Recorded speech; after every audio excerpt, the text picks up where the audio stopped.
Tak dapat esok bulan depan, tak dapat bulan depan tahun depan, tak dapat tahun depan 10 tahun depan. Tangkap, pasti tangkap. Baru-baru ini ada tindakan SPRM terhadap salah satu tokoh besar yang dia dianggap di kalangan paling maha kaya. Belum ada suara dari pembangkang yang menyokong, malah ada yang membela. Dia kata Anwar ini belum habis dengan dendam kesumatnya. Ini cerita lama. Saya nak tanya saudara,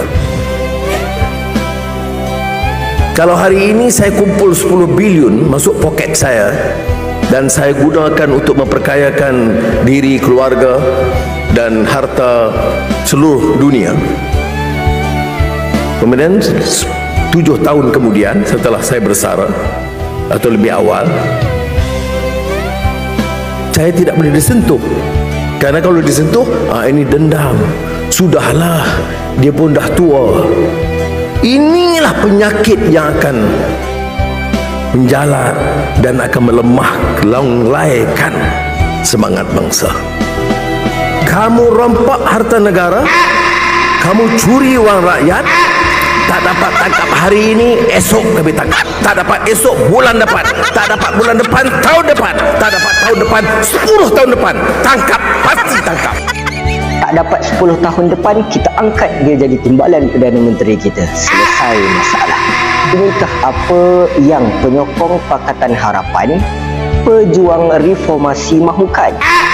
Sekarang ni, siapa je yang tak mual dan muak sekiranya Anwar Ibrahim berkobar-kobar di atas pentas lalu berkata saya akan menjaga tata kelola, memerangi rasuah, membasmi kemiskinan dan lain-lain sebagainya. Apa natijahnya? Natijahnya orang yang ingin dihumban ke penjara malah diangkat menjadi timpalan Perdana Menteri. Dulu katanya nak menghapuskan rasuah dan lain sebagainya. Rupa-rupanya dia menghapuskan rasuah dengan cara menggugurkan kes-kes rasuah, termasuk 47 kes timbalan Perdana Menteri, murid kesayangannya. Rakyat semakin lama semakin susah, merana, kos sara hidup semakin tinggi, beras hilang entah ke mana, kadar cukai SST naik dari 6% ke 8%.